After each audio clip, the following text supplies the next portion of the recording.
Welcome back to the GSMC Sports Podcast. We just finished up talking about sort of the roundup about the NFL franchise tag deadline. Now we are going to be moving on to one particular case, and that is of Baker Mayfield. Now, while the Buccaneers weren't actively involved they actually were actively involved in the franchise tagging because they tagged Antoine Winfield earlier in the cycle, but that also left questions about Mike Evans, who of course has been with the Buccaneers, has been the star receiver for them for the past decade, coming off of a second-team All-Pro selection last year. Despite being 30 years old, he put in one of his best seasons of his career with Baker Mayfield. Now, Evans, 2 years, $52 million. That is a great price for somebody entering his age 31 season, and that is obviously a very convincing pitch to stay in Tampa Bay. But earlier this offseason, he also talked about the fact that he was going to consider whether or not he was going to stay, also based off of how they handled the quarterback position, whether or not they were going to keep Baker Mayfield in town. And he ends up making this decision, signing with the Buccaneers, despite having some question marks still around what they are planning on doing. As far as Evans in this specific deal, again, $26 million per year is pretty hard to turn down at this point if you're him. He has already won a Super Bowl with the Buccaneers, and if they're paying him, I love personally when we get to see the franchise players stick around for a longer time. I mentioned this specifically yesterday, but quarterbacks is one thing where there's obviously so much emphasis on that position. Teams will do anything to keep their guy. They will knowingly overpay the quarterback. But to have a receiver, especially the caliber of Mike Evans, stick around for as long as he has, I think that it's just a really cool thing that we get to watch unfold. And it's a lot more rare, obviously, nowadays. And I thought that it was just a little bit of a special feel-good thing. Buck for life. He posted on Instagram, fire the cannons. He posted the Wolf of Wall Street, I'm not leaving clip. So pretty cool stuff, but this, of course, does lead into the question marks around what is going to happen here with Baker Mayfield. It does seem like they are trying to keep him on board. They brought back Mike Evans, and after Dave Canales, the offensive coordinator for the Bucs last season, was hired by the Panthers for their head coaching job, they brought in Liam Cohen, who was previously with the LA Rams in the 2022 season, where Baker ended up there for a period of time after being cut by the Panthers. Baker was in a tough spot in his career at that point. Things really soured with the Browns. I still feel like he was done a little bit dirty there for the level of franchise that the Browns had been for decades. To have him play through the shoulder injury that they did, and then when his play dropped, they fully blamed him. I think he gave his everything there. Now, I'm not saying he's a tier 1 quarterback, but I do think he is very solid. He ends up in Carolina, which, as we all know, has been very much a mess over the past few seasons, and he ended up with the Rams for a little bit there. He only played in 5 games, but he led that legendary drive on primetime football at one point. I believe it was Thursday night. Forget who they played, but he drove all the way down the field, had that little moment, showed everybody he is still capable of doing big things, and he was reportedly very well liked by the roster as a whole. He developed a good relationship with Cohen at the time, and Cohen then moved on from the Rams last season. He went to college football. He was the offensive coordinator and quarterbacks coach of Kentucky. And I think that this was a move for him to just get some more hands-on experience, I feel like, because when you're in LA under Sean McVay is just a very hands-on guy and great to learn from. I'm sure Cohen probably speaks very highly of getting the opportunity to work with McVay. But as far as him personally developing himself more as a coach, he goes to Kentucky this past year and ends up back in the NFL a year later with a new head coaching or new offensive coordinator job, where he should have a little bit more leeway and flexibility to run the offense the way that he wants to. And after he accepted the Tampa Bay job, he spoke about how easy of a decision it was and talked about the opportunity to work with Baker Mayfield again. They developed that nice relationship through their time with the Rams, and he was really glowing about Baker as a whole, about the type of player, quarterback, and leader that he is, and somebody that he wants to surround himself with players such as Baker Mayfield.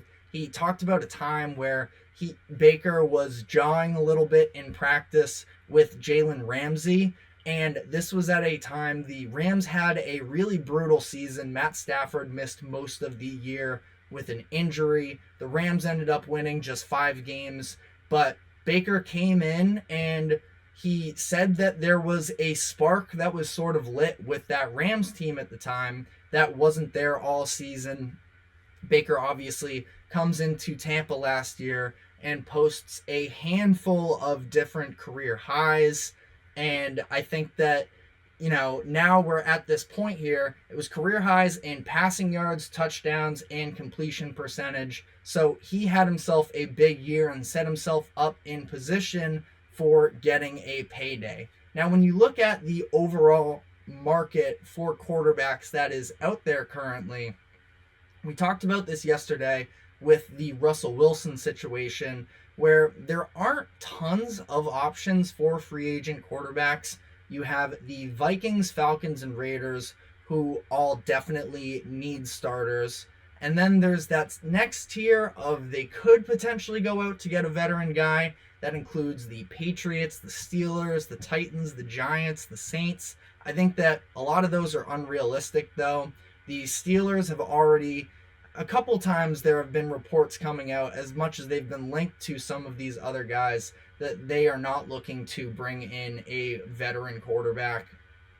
The Giants just paid Daniel Jones last offseason. I know he spent a lot of the year hurt, but it would be, I think, difficult for them, giving Jones all this money, to then go out and pay the price that is likely going to be Baker Mayfield in free agency.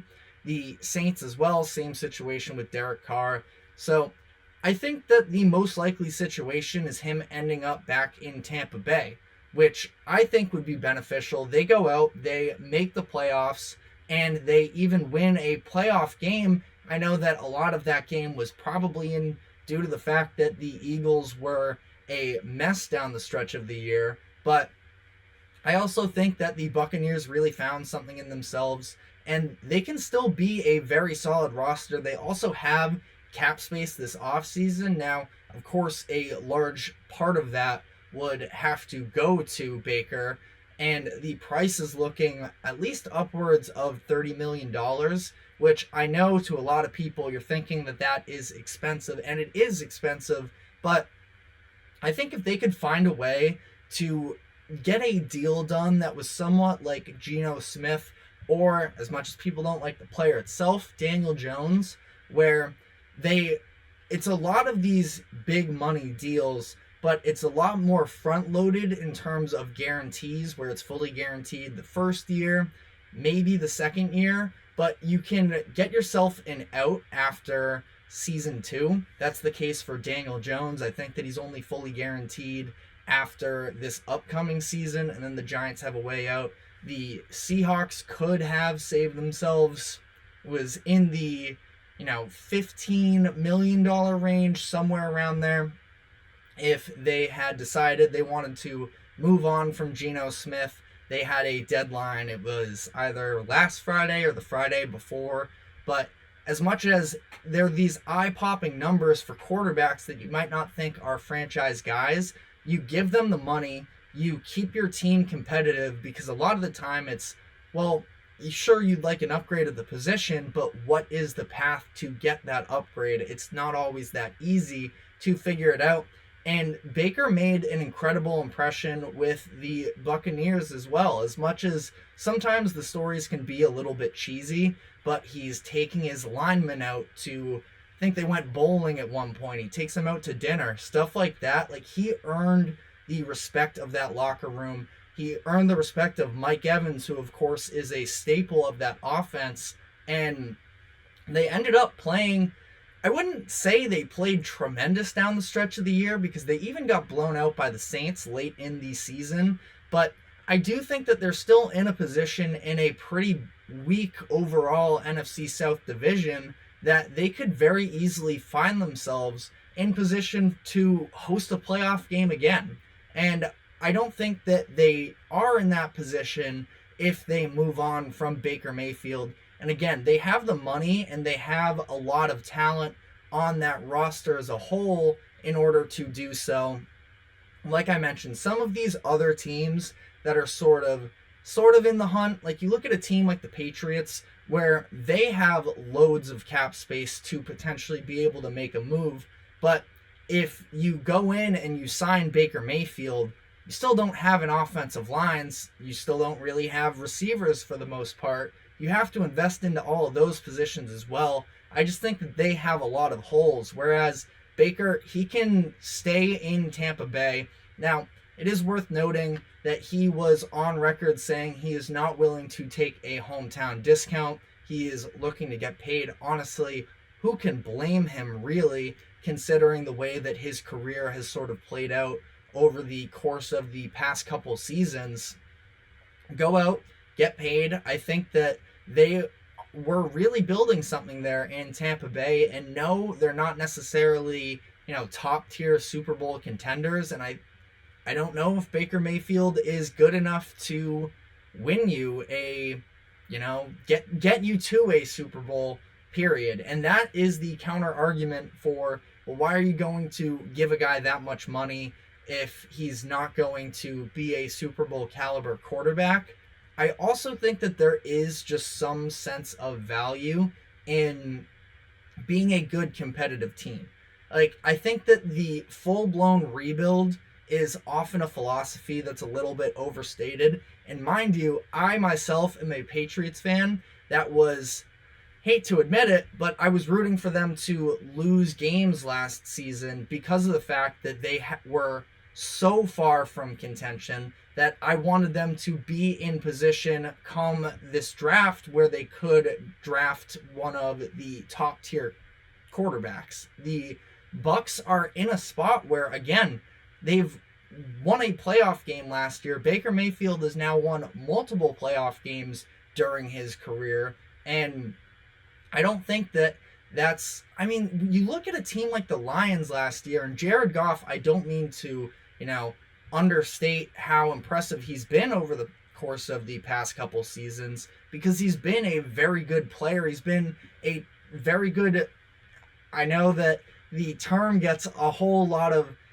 stigma and drama around it, but he's a game manager, and he does so really well. It's when you limit those mistakes and just let the game play out, you find your best weapons, you take advantage of moments, and that's what Jared Goff did in the path to the NFC Championship game. I think Baker can be on that caliber of player as well. So I don't think that $30 million is too much for him. You are a Buccaneers team that, what's the point of going from winning a playoff game this year to purposefully sort of tanking your stock to try and get up towards the top of the draft next year? The draft is such a crapshoot a lot of the time. It's very hit or miss, and so are these top-tier quarterbacks that are coming out of it.